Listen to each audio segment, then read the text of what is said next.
मेरी daily video सबसे पहले देखने के लिए सब्सक्राइब के इस रेड बटन पर क्लिक करके इस बेल आइकन को दबाइए।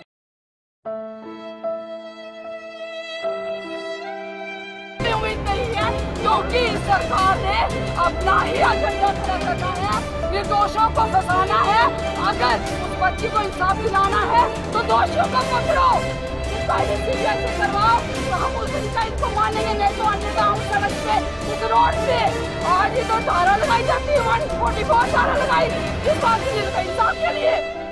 हम उस धारा का उल्लंघन कर रहे हैं या ना करें, आज हमें कोई पुलिस रोके, कोई अवाम रोके, हम नहीं सुनेंगे। हम अपनी लाशें हम उधर मरेंगे। अगर आज हम इतने दिनों से उधर बैठे हैं, इतने दिनों से उधर बैठे, आज तक ये मीडिया नहीं है। किस मीडिया को पैसा मिला है ये बताओ मुझे। मीडिया बिकी हुई है, मैं शरियाम मुंह पे बोलूंगी, आज मीडिया बिकी हुई है। अगर नहीं, मेरी डेली वीडियो सबसे पहले देखने के लिए सब्सक्राइब के इस रेड बटन पर क्लिक करके इस बेल आइकन को दबाइए।